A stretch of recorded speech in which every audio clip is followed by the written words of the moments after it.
करने जा रहे हैं, ये सारी बात डिस्कस हुई है। इंशाअल्लाह ताला कल हमने 50 एमएनए की लिस्ट भिजवाई थी इलेक्शन कमीशन। आज केपीके के एमपीएस, पंजाब के एमपीएस और बाकी मानदा एमएनएस की लिस्ट हम इलेक्शन कमीशन के सामने जमा करवाएंगे। वो सुन्नी इत्तेहाद कौंसिल के बिहाफ से होगी और उसके साथ ही साथ इंशाअल्लाह ताला हम परसों इलेक्शन कमीशन में रिजर्व सीट के लोकेशन के लिए दरख्वास्त देंगे, चाहे वो वोमेन की सीट है चाहे वो नॉन मुस्लिम है। और हम उम्मीद करते हैं कि इलेक्शन कमीशन पाकिस्तान तहरीक इंसाफ के सपोर्टेड आज़ाद नुमाइंदगान जो उस पार्टी को रिप्रेजेंट करेंगे उसके मुताबिक उस पार्टी को अपने स्ट्रेंथ के मुताबिक इंशाअल्लाह ताला रिजर्व सीटें देगी। दो तीन चीज़ों का अर्ज करना बड़ा ज़रूरी है। हम बारहा कह चुके हैं कि पाकिस्तान तहरीक इंसाफ कौमी असम्बली की 180 सीटों पर जीत चुकी है और हम मुतालबा करते रहे हैं कि रिजल्ट जो फॉर्म 45 पे प्रिजाइडिंग अफसरान ने बनाया है उसी के मुताबिक आप फॉर्म 47 वज़ा करके रिजल्ट डिक्लेयर करें। ये जितने भी इलेक्शन हुए, इलेक्शन कमीशन से हम हमेशा इस्तदा करते रहे, चाहे वो इलेक्शन से पहले या इलेक्शन के दिन या इलेक्शन के बाद।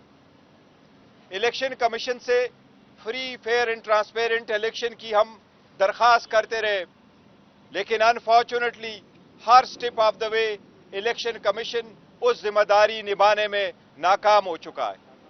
Election commission form 45 election commission की जिम्मेदारी है। रिटर्निंग अफसरान, डिस्ट्रिक्ट रिटर्निंग अफसरान इलेक्शन कमीशन ने लगवाए। ये इनकी जिम्मेदारी थी कि उसके मुताबिक रिजल्ट बनता।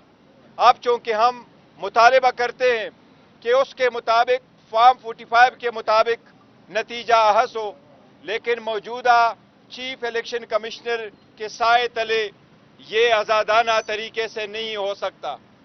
चीफ इलेक्शन कमिश्नर चूंकि मुतनाज़िया हो चुके, वो free, fair and transparent election कराने में नाकाम हो चुके, लिहाजा आज खान साहब से मुलाकात के बाद Pakistan Tehreek Insaf chief election commissioner से बाज़ाबिता तौर पर इस्तीफा का मुतालबा करती है। वो इदारा जो आईनी जिम्मेदारी निभाने में नाकाम रहा है, उसके सरबराह का कोई हक नहीं पहुंचता कि वो मजीद एक दिन भी इस ओहदे पे कायम रह सके। लिहाजा पाकिस्तान तहरीक इंसाफ मुतालबा करती है कि चीफ इलेक्शन कमिश्नर अपने ओहदे से फिलफोर रिजाइन करे, ताकि जो भी इंक्वायरीज हो रही हो वो इंक्वायरीज इम्पार्शियल हो और बगैर किसी इंटरफेरेंस के हो, और रिजल्ट जो मुतय्यन कराने हैं वो सही रिजल्ट उस मैंडेट के मुताबिक हो जो अवाम का मैंडेट है। उसके साथ ही साथ जो कमिश्नर रावलपिंडी ने स्टेटमेंट दी है उसके मुताबिक हम मुतालबा करते हैं कि वो एक वेसल ब्लोअर थे जिसने सबसे पहली खबर दी कि यहां धांधली किस किस्म की हुई है। लिहाजा हम मुतालबा करते हैं कि उसकी जिंदगी को और उसके बच्चों की जिंदगी को तहफ़्फ़ुज़ दी जाए ताकि वो किसी भी इंक्वायरी में फ्रीली पार्टिसिपेट कर सके। इलेक्शन कराना इलेक्शन कमीशन की जिम्मेदारी थी। उसके बाद जो हुकूमत बनती है अवाम की उमंगों के मुताबिक तब चल सकती है जो हुकूमत अवामी मैंडेट लेके आती है, ना कि स्टोलन मैंडेट हो। इसके आने से अगर free, fair, transparent result declare नहीं होता और फॉर्म 45 के मुताबिक रिजल्ट नहीं आता, इससे IMF का प्रोग्राम भी बहुत ज्यादा डैमेज हो जाएगा, क्योंकि पाकिस्तान इस वक्त किसी भी इस किस्म के इकनॉमिक टर्मोइल का मुतहम्मिल नहीं हो सकता। इसलिए हम बाज़ाबिता तौर पे सबसे मुतालिबा करते हैं कि फिलफोर फॉर्म 45 के मुताबिक नतीजा 47 अहस किया जाए, जो 80 सीट्स जिसके हम फैक्ट फिगर देख चुके उसके मुताबिक आप इलेक्शन डिक्लेयर कराए और उसके बाद कौमी असम्बली का इजलास आप बुला लें। یہ ہمارے آج کے لیے ضرور لازم مطالبات ہیں۔ گور صاحب یہ بتائیے گا، جو آپ کی MWM سے مذاکرات ہوئے تھے اس کے بعد سنی اتحاد کونسل سے ہوئے، کیا یہ دونوں پارٹیاں اس وقت آپ کے اس میں ہیں کہ ان دونوں دیکھیں، جو ہم نے MWM کے ساتھ معاہدہ کیا تھا، بالکل ہم نے MWM کو سپورٹ کیا، اور ان کے کچھ سیٹیں ایسی تھی کہ ہم نے ان کو سپورٹ کیا اور ان سے جیتے تھے۔ ان کے ساتھ ہماری یہ کوشش تھی کہ نیشنل اسمبلی میں ہو، اور سنی اتحاد کے ساتھ ہمارا پروونشل سے کے حساب سے ہم چاہ رہے تھے کہ ان کے ساتھ ہو، لیکن یہ دونوں کی متفقہ فیصلے سے، اور ہم اس میں انوالو تھے۔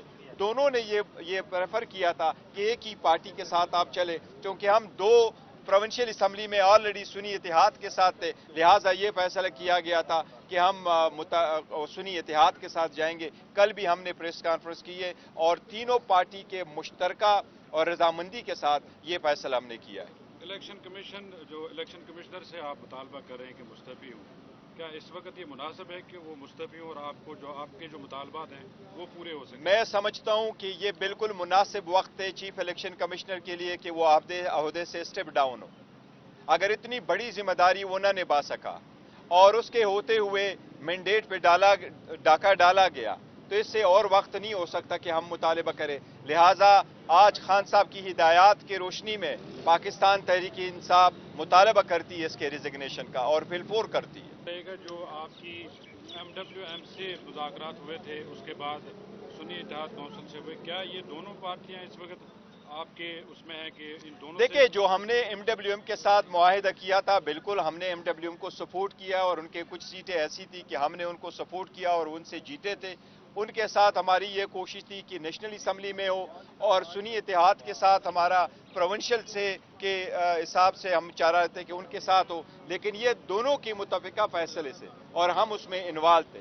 دونوں نے یہ پریفر کیا تھا کہ ایک ہی پارٹی کے ساتھ آپ چلے، کیونکہ ہم دو پروونشل اسمبلی میں آلریڈی سنی اتحاد کے ساتھ تھے، لہٰذا یہ فیصلہ کیا گیا تھا کہ ہم سنی اتحاد کے ساتھ جائیں گے۔ کل بھی ہم نے پریس کانفرنس کی ہے، اور تینوں پارٹی کے مشترکہ اور رضامندی کے ساتھ یہ فیصلہ ہم نے کیا ہے۔ الیکشن کمیشن، جو الیکشن کمشنر سے آپ مطالبہ کر رہے ہیں کہ مستعفی ہوں، کیا اس وقت یہ مناسب ہے کہ وہ مستعفی ہوں اور آپ کے جو مطالبات ہیں وہ پورے ہو سکیں؟ میں سمجھتا ہوں کہ یہ بالکل مناسب وقت ہے چیف الیکشن کمشنر کے لیے کہ وہ عہدے سے اسٹیپ ڈاؤن ہو۔ اگر اتنی بڑی ذمہ داری وہ نہ نبھا سکا، اور اس کے ہوتے ہوئے مینڈیٹ پہ ڈاکہ ڈالا گیا، تو اس سے اور وقت نہیں ہو سکتا کہ ہم مطالبہ کریں۔ لہٰذا آج خان صاحب کی ہدایات کی روشنی میں پاکستان تحریک انصاف مطالبہ کرتی ہے اس کے ریزگنیشن کا، اور فل فور کرتی ہے۔